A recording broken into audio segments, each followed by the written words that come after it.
vocês? Boa noite, igreja. Que a graça e a paz de Cristo estejam com todos. Amém. Meus irmãos, domingo passado nós encerramos aquela série de mensagens maravilhosas acerca do reino dos céus, o que nos aguarda depois que nós passarmos para o lado de lá, quando nós estivermos na presença de Deus. Foi uma bênção, foi uma maravilha a gente compreender tudo aquilo que Deus já preparou para mim e para você, para todo aquele que é crente em Cristo Jesus e que nos aguarda. Por isso que nós temos que cantar: Maranata, vem Senhor. Enquanto nós estivermos aqui, fazer o que foi ordenado a nós: ide e pregai o Evangelho a toda criatura.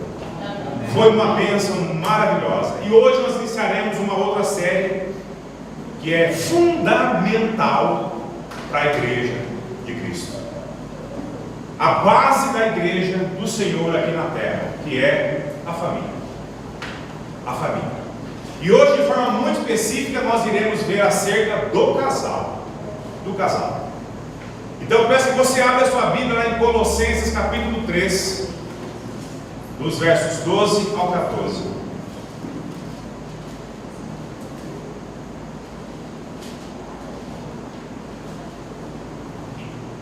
Colossenses 3, dos versos 12 ao verso de número 14.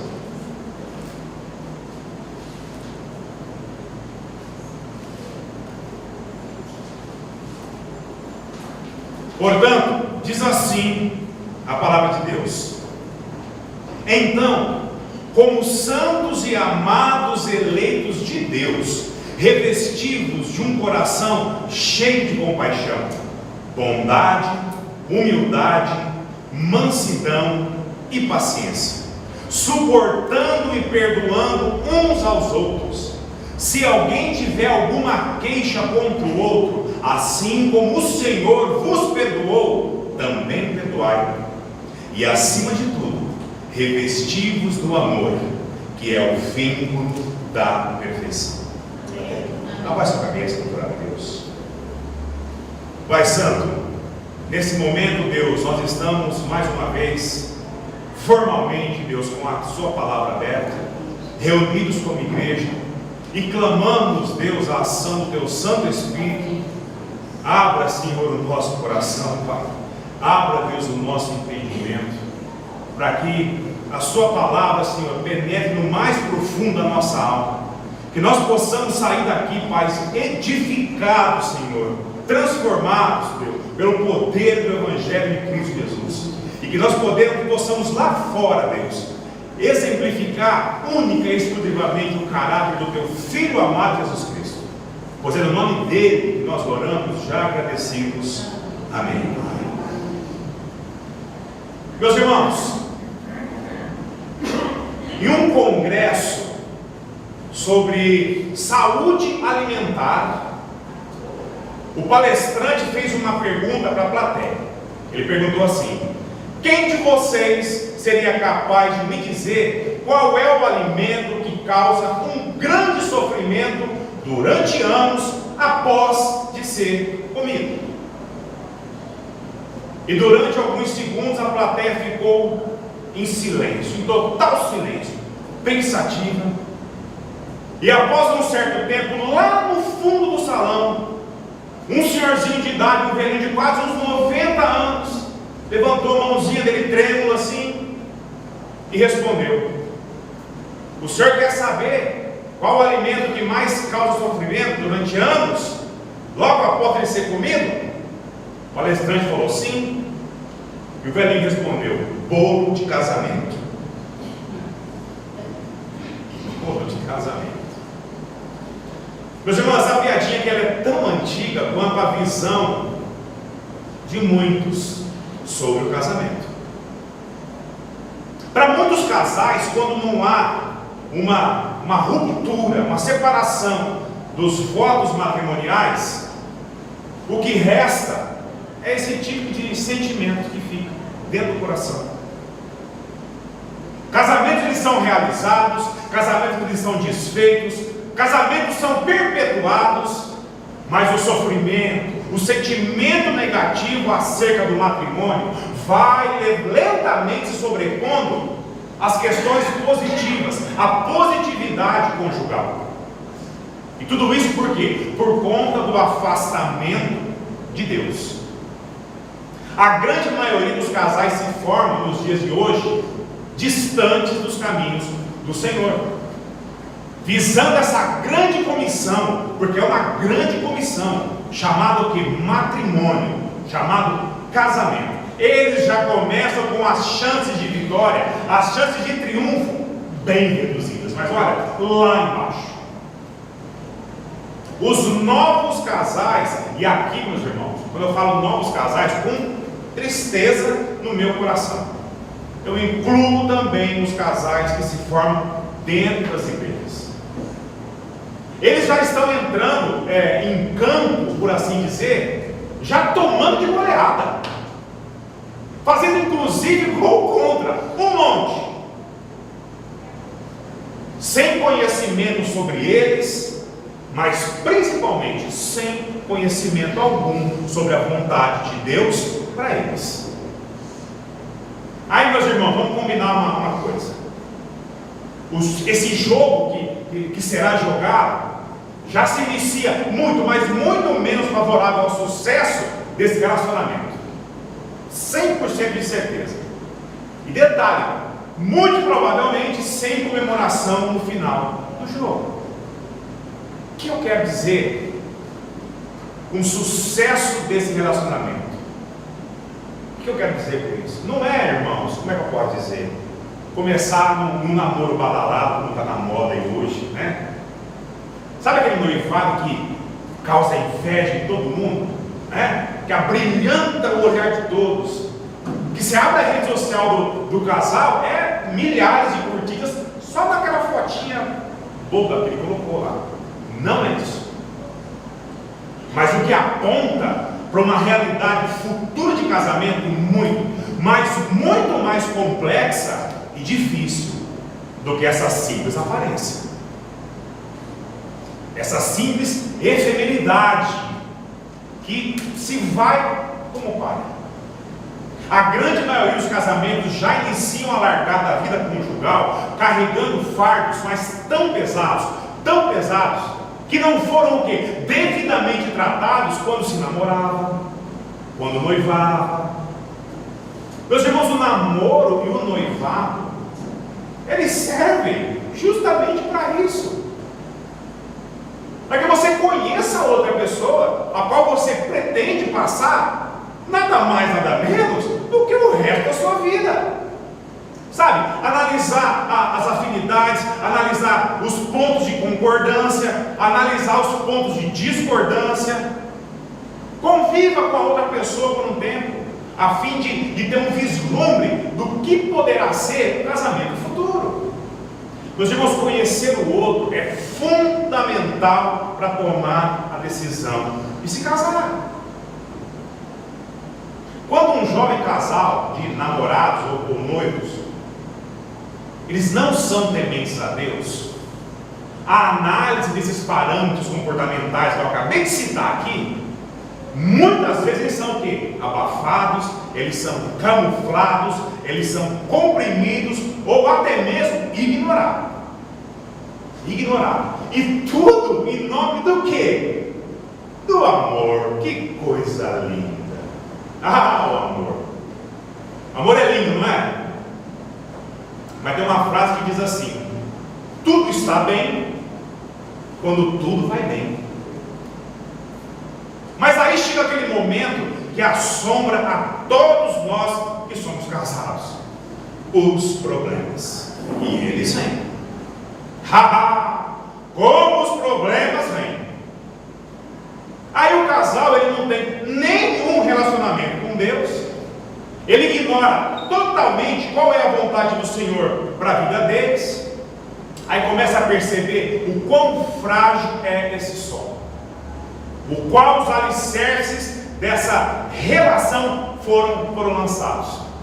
Aí o amor, sabe aquele amor? Ai, que lindo! Aquele amor que cobria toda a imperfeição do outro, cobria todos os sinais que foram dados ao longo de conhecer o outro, começa a ser abalado, começa a ser questionado. E os pensamentos que começam a rondar a cabeça são: rapaz, será que eu fiz a escolha certa? Será que eu me precipitei? E se eu tivesse escolhido fulano? E se eu tivesse escolhido Beltrano? Pronto. O cenário de guerra propício a problemas muito maiores está instalado. Está montadinho na vida desse casal. Meus irmãos, um relacionamento longe de Deus, um relacionamento distante de Deus, por si só, ele já é agravado. Já é agravado. Não precisa fazer muita coisa. Até, presta atenção, isso é muito importante. Até aqueles relacionamentos que são duradouros, sabe? Nossa, a vida inteira, que são exemplos de casamento bem sucedido. Basta 10 minutos de conversa que percebemos logo que não foram só flores no caminho. Mas até aí, meus irmãos, tudo bem. Pois um casamento cristão, de certa forma, ele também é assim. O problema é o que tiveram que engolir um do outro, o que tiveram que suportar. E suportar aqui não é o bíblico, é suportar de tudo para quê? Para a convenção, para a aparência daquele casamento ilibado que fosse manchada. Quantos casais vivem nessa realidade? O distanciamento de Deus pode até gerar um relacionamento lindo por fora, mas cheio de rugas, trincas, amarguras, ressentimentos por dentro. Tudo que Deus não deseja para uma relação entre duas pessoas está numa aparente solidez com um sabor não tão doce assim. A pergunta que nós devemos fazer é a seguinte: será que Deus quer isso para mim e para você? Será que Deus quer isso para um casal que se forma? Será que esse era o plano de Deus para um namoro, para um noivado, para um casamento? Será que isso tudo deve ser forjado a um custo tão alto assim? O que os irmãos acham? Meus irmãos, a aparência de uma relação exemplar ao olhar da sociedade aí fora, mas que no fundo não passa de uma relação totalmente ferida, maltratada, judiada. Tudo por quê? Porque a ignorância sobre quem Deus é, ela é imensa na vida desse casal. E qual que é o desejo dele para a relação? Qual que é o desejo desse casal? Esse casal simplesmente faz o que poderia ser uma bênção, uma maravilha, se torne, digamos, nada tão abençoado assim. E isso eu estou me referindo, tá? Presta atenção, aqueles casais que são guerreiros, né? Aqueles que são resilientes, aqueles casais que são duros na queda. E em muitos casos, esses casais até se orgulham disso. Vai ter que aguentar assim. Vai ferir, vai doer, vai machucar, mas vai ter que aguentar sim. E tudo isso sem saber que poderia ser bem, mas bem diferente, totalmente diferente. Aqui eu não vou nem citar aqueles casais que no meio desse processo todo já parte logo para a dissolução do casamento como divórcio. Não vou entrar nesse método aqui, porque nós sabemos o que Deus acha sobre o divórcio. Eu mereço coisa melhor. Chega, não aguento mais. Não está dando certo mesmo, né?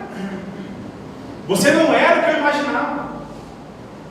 Enfim, meus irmãos, a base para um namoro, um noivado, chegando até um casamento feliz, tem que ser baseado no amor? Sim. Mas a pergunta é: de que amor nós estamos falando? Aquele amor que desmorona muito mais rápido do que se edifica. E para responder essa pergunta, nós temos que analisar como que deveria ser um namoro e um noivado cristão. Um relacionamento que se inicia primeiro para fazer a vontade de Deus deve partir do princípio que ambos, namorado, namorada, noivo, noiva, marido e esposa, de fato saibam qual é a vontade de Deus para o relacionamento.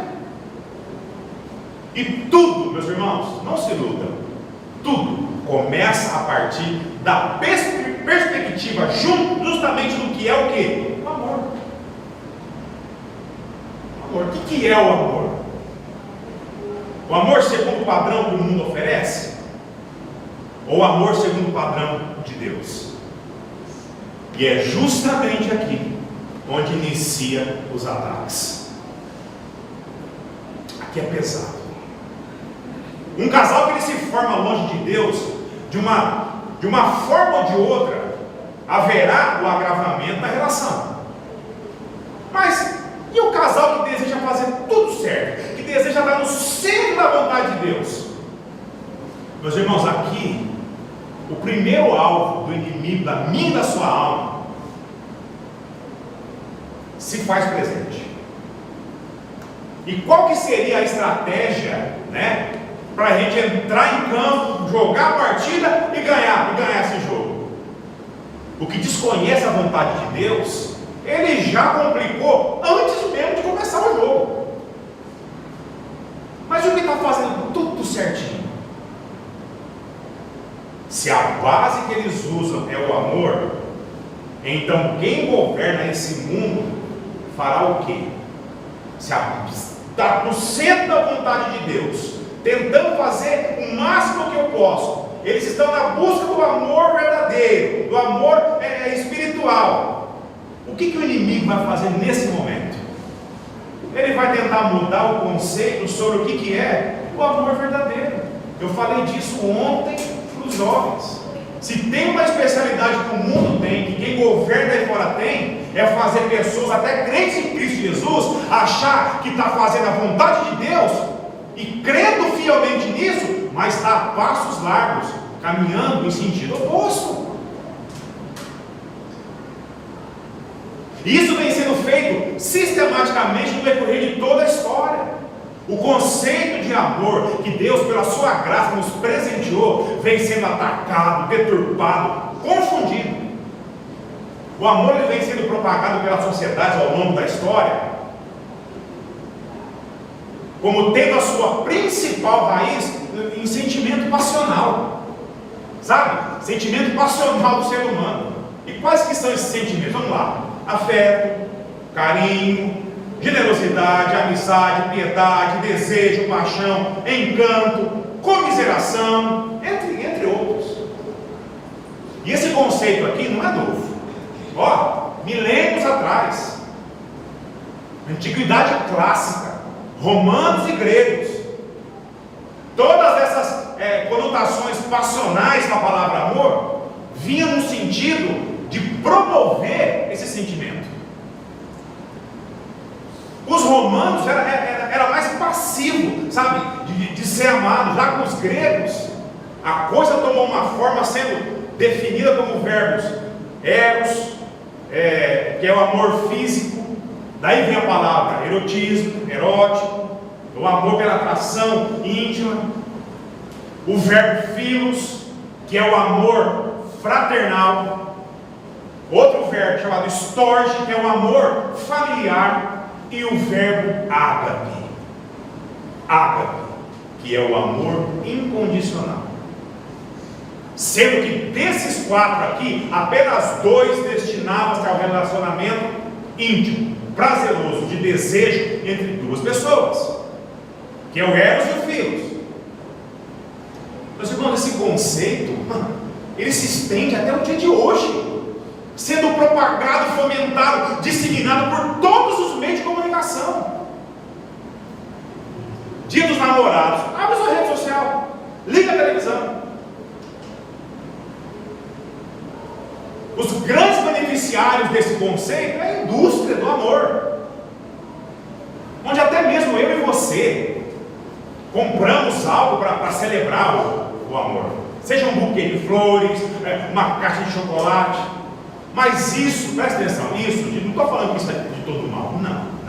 Afinal de contas, quem que não gosta de ganhar um chocolate gostoso de vez em quando, né? A esposa receber uma flor.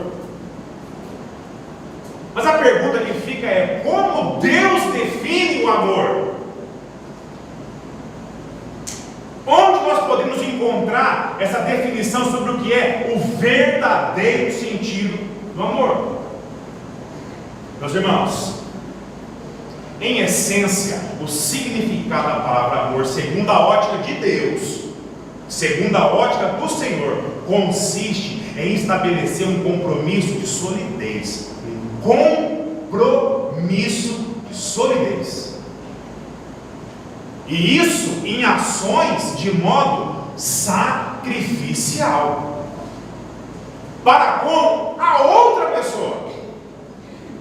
E só existe uma fonte onde podemos compreender isso. Sabe onde é? Cristo Jesus. Só aí. Através da sua palavra. Amém? Ou seja, o amor na ótica de Deus, na ótica divina, significa cumprir a vontade de Deus para com o outro. Com o outro. Em outras palavras, eu e você só vamos amar de verdade, só vamos amar verdadeiramente quando nossa vida for para fazer a vontade de Deus e para fazer o outro feliz. E isso, presta atenção, e isso sem esperar nada em troca. Difícil, né? Mas foi justamente isso que Jesus disse em Mateus 22, respondendo à pergunta dos doutores da lei, Mateus 22, 36 a 40. Presta atenção, o Senhor falando aqui: mestre, qual é o maior mandamento da lei? Perguntaram a Jesus. Jesus respondeu: amarás o Senhor teu Deus de todo o coração, de toda a alma, de todo entendimento. Esse é o maior e o primeiro mandamento. E o segundo, semelhante a esse, é: amarás o teu próximo como a ti mesmo.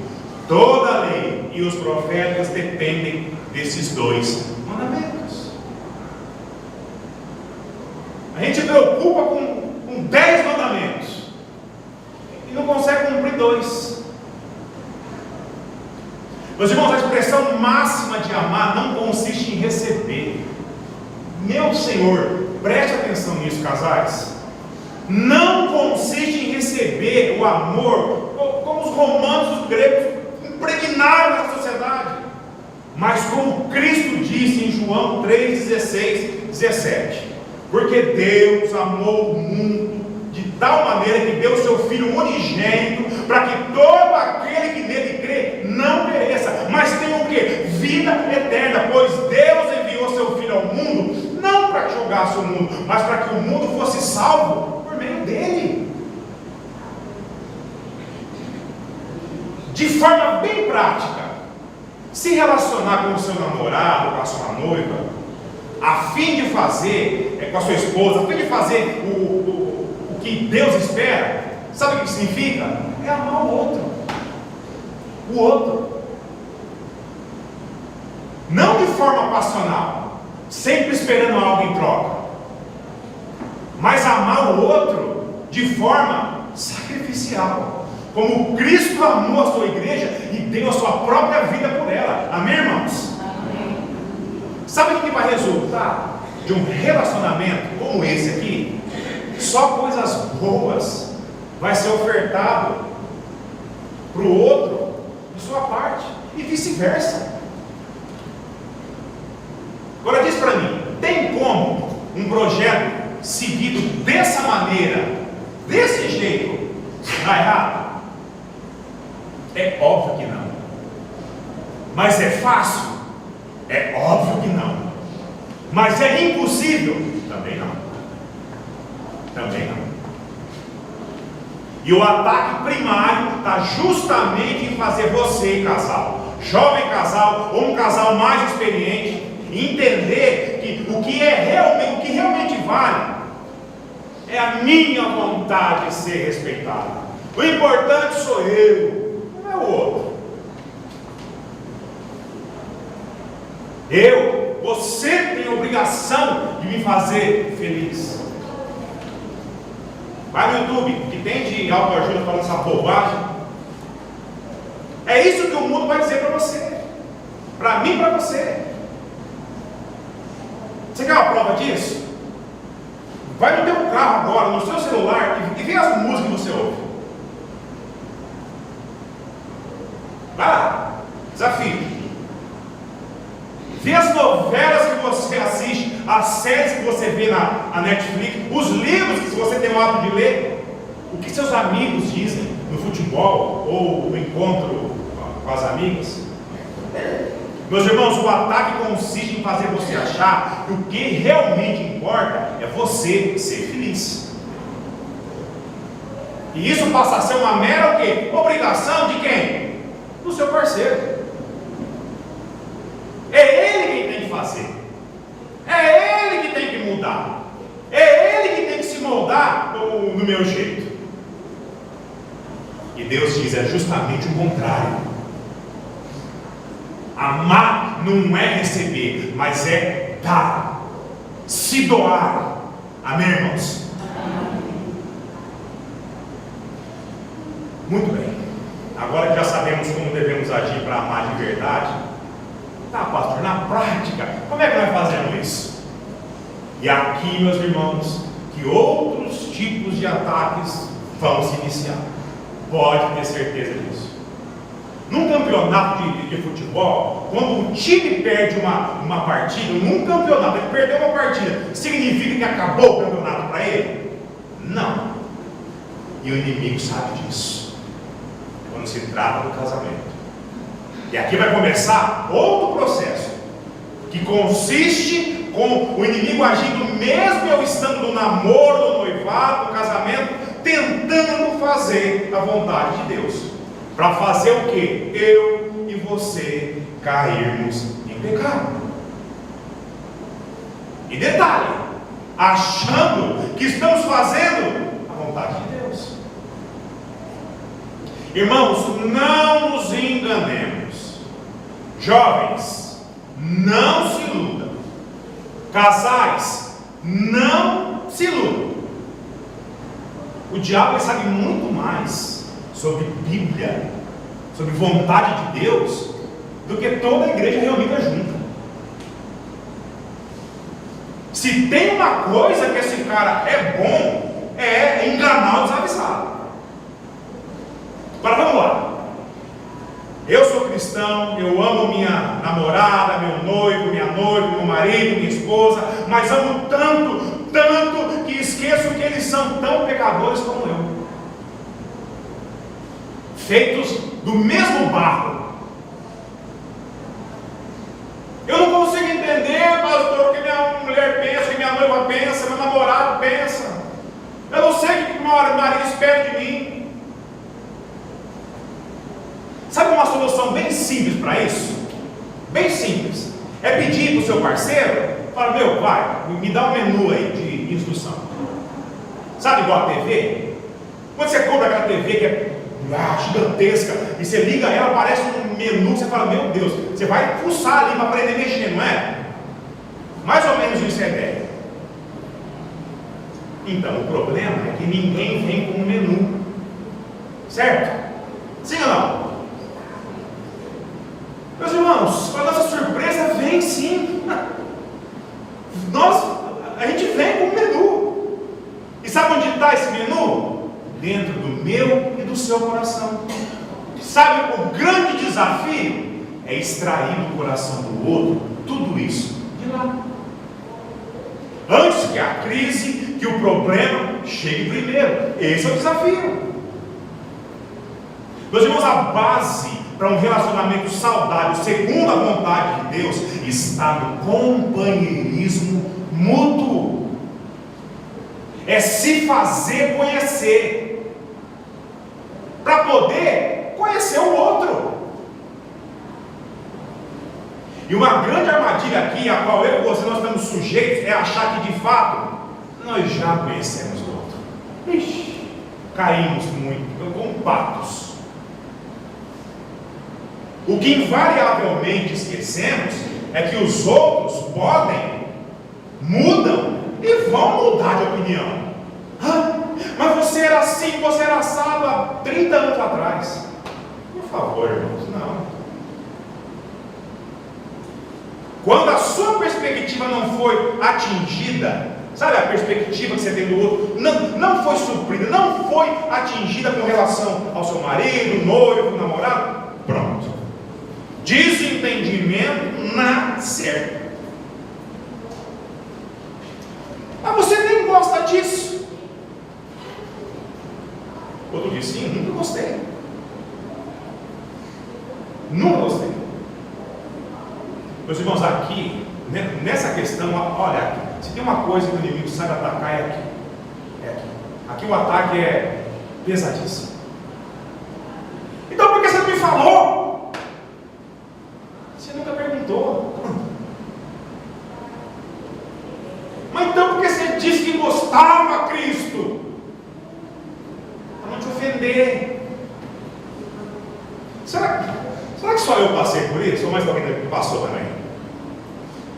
Sabe aquela cena? Aquela cena de novela que só falta a pipoca e o refrigerante para a gente assistir? Sabe? Então, filme de ação vai rolar daí. Porque a coisa vai, a chapa vai esquentar. Meus irmãos, jovens, casais mais experientes, companheirismo mútuo significa caminhar com o outro, conhecer o outro, respeitar o outro. Perceba que a palavra de ordem de Deus aqui é o que? É eu? Não, é o outro. Você quer que haja dessa maneira com você? Fácil. Haja assim o primeiro, o outro. Sabe o que o mundo vai dizer para você? Sabe o que a sociedade vai dizer para você? Seu ponto, sua tola. Onde já se viu? Ser capacho agora? Deus me livre. Você vai aceitar? Se reúne no fim de semana. O quê? Você vai aceitar isso calado? Calada? Você vai deixar que fala assim de você? Lembra onde foi o início disso tudo? Foi no menu, que você não soube acessar, muito menos entender ele. Sabe por quê? Porque por causa do amor, você achou que sabia tudo do outro. Jovens casais não tão jovens assim. A comunicação entre um casal que quer fazer a vontade de Deus, ela tem que ser clara. Assim como é a comunicação de Deus para o casal.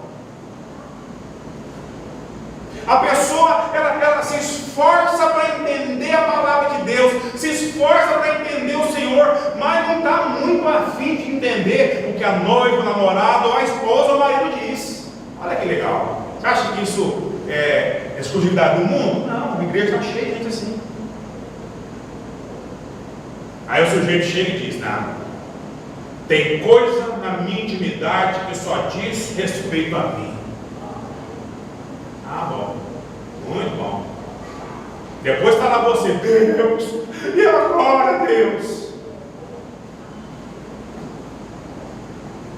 Deus sabe de tudo em você, tudo. Mas o seu parceiro sabe? Sabe? Muitos relacionamentos são dissolvidos por conta de uma comunicação falha, negligente de ambos os lados. O que era para ser um namoro, um noivado, um casamento para a glória de Deus, sucumbe em armadilhas tão sutis, mas tão sutis que o mundo lá vai aplaudir de pé, como se fosse o correto a se fazer.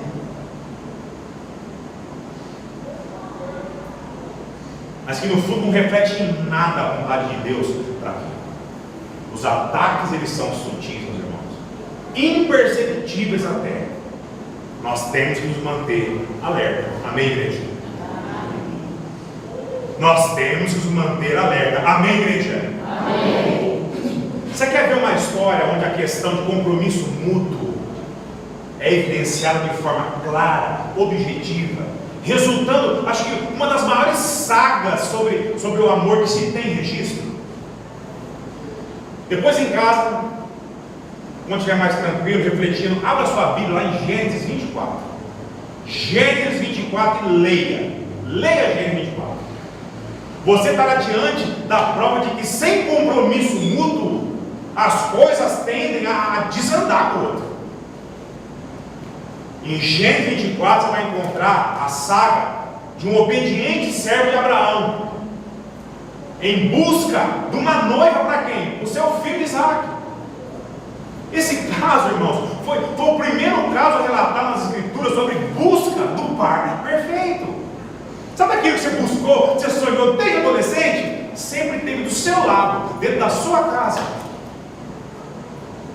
Todos nós sonhamos um dia, né, encontrar o par perfeito. E Deus permitiu esse registro para que nós entendêssemos que a busca em si não é o desafio maior, e sim fazer valer a busca através do estabelecimento de um compromisso. Gente, isso aqui é muito importante. É fazer valer a busca através de um estabelecimento de compromisso bilateral. E quando eu disse aqui, compromisso bilateral, eu não estou me referindo em você e o seu par. Não. Sabe aquele que você estava atrás e acabou de encontrar? O compromisso com ele e com ela chama-se o quê? Mútuo. Lembra? Mútuo. Já o compromisso bilateral que me refiro é entre o compromisso mútuo, um com o outro, e o compromisso primário que você fará com Deus. Amém? Vocês perceberam que quando você casa, você não está falando para homens, você está falando para Deus. O pastor e o padre são os únicos que recebem da lei federal a autoridade para sacramentar um casamento sem a presença de um juiz de paz. Nunca perceberam isso? Quantos casamentos vocês foram que o próprio pastor fez o casamento? Tudo, até assinar o que vai para a cartório. A lei de Deus, ela está acima das leis dos homens, irmão. Não acha que é um papel que eu assino lá, é um contrato, não. Você está firmando um compromisso primário com Deus.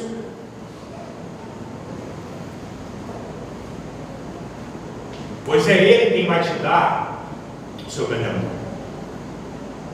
Outra área onde jovens casais sofrem ataques pesadíssimos. Quando eu falo jovem, me refiro, não é iniciou ontem não, eles também, mas todos os casais, vamos analisar aqui, porque os mais velhos não estão livres disso não. É na área íntima. Vou falar íntima porque tem criança aí. Se tem uma área onde jovens casais, principalmente jovens, está exposto em relação à intimidade. Biologicamente falando, é compreensível segundo o quê? O padrão do mundo. E é justamente aqui que os jovens, caem que nem banana madura. Meus irmãos, a intimidade foi criada por Deus e foi dada para nós como uma dádiva. Seja pelo próprio prazer físico, como para a procriação da raça humana. E o próprio Deus, na sua palavra, diz o quê? É para ser feito com veemência, para satisfazer o outro, seu parceiro, evitar assim o quê? Adultério. Só que isso se deve dentro dos limites de um casamento. E não de um namoro e de um noivado, por exemplo. A intimidade é um apetite? Sim, sim. Mas ele não deve ocupar a mesma categoria como a comida ou o sono, por exemplo. Não deve ocupar em igualdade. O nível de intimidade que uma relação promove entre um casal, meus irmãos, ele é muito, mas muito significativo, intenso. A intimidade não só promove o prazer físico, mas o envolvimento emocional. A intimidade está ligada diretamente com o meu e com o seu coração. E fazer uso dela para fins que não é de compromisso mútuo, pode e vai deixar um rastro de degradação na minha e na sua vida. Pois uma vez dentro do meio do seu coração, lá estará passivo de todos os pecados que estão justamente lá dentro. E esse é o ponto. Aqui, meus irmãos, o ataque é brutal. Você parou a pensar que o mundo, ele promove a intimidade, principalmente para jovens hoje em dia? Liga a TV. Pega seu celular, acessa aí a internet. Ouça as músicas que tocam no rádio. Tudo vai construindo uma realidade ligada à intimidade, à sexualidade, que vai em sentido oposto da criação de Deus. Tudo. Antigamente, saber de forma velada, vamos dizer assim, que uma outra pessoa, digamos, é homossexual, aquilo gerava um falatório absurdo. Hoje, falar isso de qualquer forma, velada, pública, se tornou normal. E pior, se a sua opinião for contrária, você se prepara. Você se prepara que você vai apanhar. Até as leis mudaram, o que dirá o padrão moral, irmãos? As formas íntimas que o mundo oferece aos jovens distorcem totalmente o que Deus criou. Jovens e mais experientes também. E pensa que isso aqui limita o mundo lá fora? As igrejas estão se curvando a esse padrão, infelizmente. Mas o padrão de Deus, presta atenção, o padrão de Deus, ele é imutável. Jovem, abstenha-se do relacionamento íntimo antes do casamento. Lembre-se que Deus o criou para que você pudesse glorificar Ele. Também nessa área.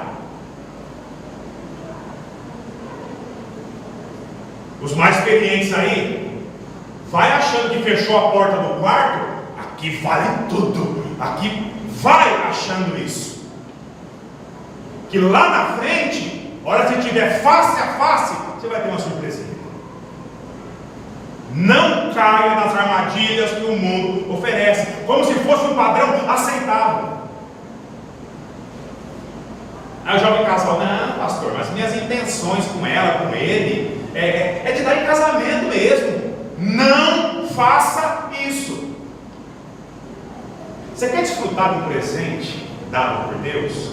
Ame sua namorada, ame seu noivo, sua esposa, seu marido, como Cristo amou a igreja. Se você namora, noiva, no tempo certo, no tempo de Deus, nos limites impostos por Ele, dentro de uma relação matrimonial, você vai compreender como de fato é prazeroso obedecer a Deus, literalmente falando. Até lá, jovem, siga firme.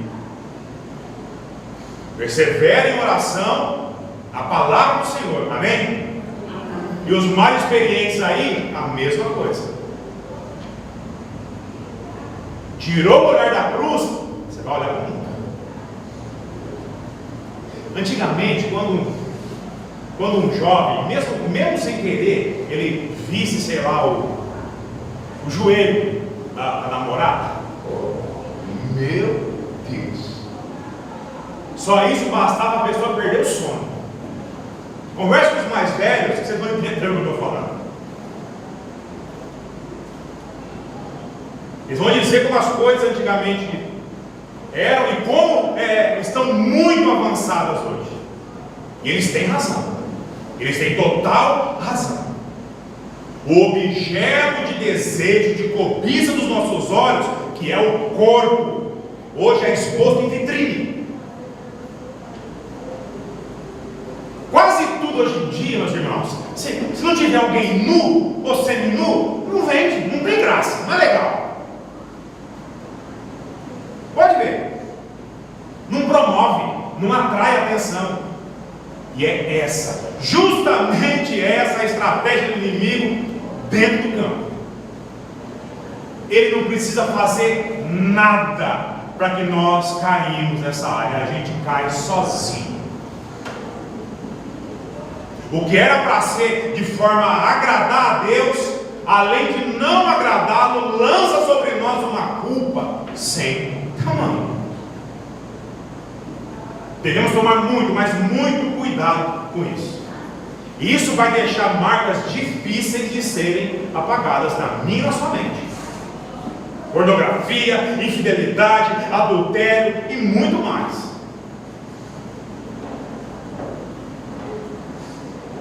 Essas coisas não começam do nada. Você acorda, hoje eu vou. Não é assim que começa. Esses pecados foram estimulados ao longo de grandes períodos da minha e da sua vida. E pode arrasar com o meu e com o seu casamento. Os assuntos que tangem os ataques que os casais sofrem, namoro, noivado, ou dentro de um casamento, são muitos, mas muito mais do que eu citei aqui. Isso aqui é a ponta do iceberg. A grande sacada para perceber uma a uma essas armadilhas, uma a uma dessas investidas, é sempre estar na presença de Deus. Sempre estar aqui, lendo as Escrituras. É sempre estar de joelho no chão, orando ao Senhor. Outra coisa muito importante é seguir a sua trajetória, a sua caminhada, tendo a sua rota corrigida, tendo a sua rota alinhada pelos mais velhos da fé. Submetam-se a eles. Isso pode ser os seus pais, pode ser um amigo mais experiente, mais íntimo, o seu próprio pastor. Converse com eles, submeta-se a eles. Deus sabe de todas as suas dúvidas. Ele sabe em todas as áreas que eu citei aqui e tudo o restante. Mas o Senhor deixou o quê? A sua palavra. E levantou o quê? Pessoas para compreender ela. Mas eu não entendo. Você pediu ajuda? Vocês sabiam que crente em Cristo Jesus fala, irmão, me ajuda. Me ajuda. Mas e o orgulho? E a vergonha? E vergonha, nesse caso, não deixa de ser orgulho. É orgulho. A raiz é o orgulho. O que vão achar de mim? Por favor. E casais passam 70 anos casados, afundados em infelicidade. Deus tem planos maravilhosos na sua vida, e isso inclui seu namoro, seu noivado, e na hora certa o casamento, e dentro do casamento, muito, mas muito mais ainda. Tudo isso, para que o nome santo de Deus seja glorificado através da sua vida conjugal. Não se molde ao padrão desse mundo. Quem domina esse mundo quer ver você longe de Deus, e seguirá de ataque em ataque a esse plano maravilhoso de Deus, que é a família. Um namoro cristão, um noivado cristão e um casamento cristão. E sabe por que ele faz isso? Sabe por que a atenção dele é bater pesado nisso? Porque ele sabe que isso é a base da igreja do Senhor na terra. A família cristã. Meus irmãos, não se iluda. Não ache que a sua vida é um status de perfeição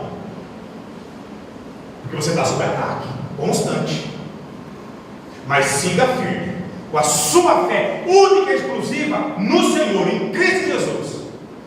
E quando a tentação for grande, lembre-se sempre das palavras de Cristo: tende bom ânimo, olhe para mim, pois eu venci o mundo, eu venci tudo isso daí, e você em mim, você também vencerá. Amém, irmãos? Amém. Meus irmãos, o casamento é um projeto divino, é um projeto de Deus para mim e para você. A grande pergunta é: como que eu lido com isso? Da forma como o mundo aplaude ou da forma como Deus espera? Não brinque com isso. Para o Senhor, o homem e a mulher têm o mesmo valor, mas dentro de um relacionamento, cada qual tem as suas funções, e estão todas na palavra do Senhor. Você quer ser feliz no casamento, independente do outro? Sirva a Deus, para valer. É isso que Deus espera de você. Sirva a Deus para valer e sirva o outro para valer, porque você foi levantado para isso. Deixa o egoísmo de lado, deixa o eu de lado e viva para o outro, como Cristo sacrificialmente se entregou na cruz por mim e por você. Amém, irmãos? Amém. Abaixe a cabeça, glória a Deus.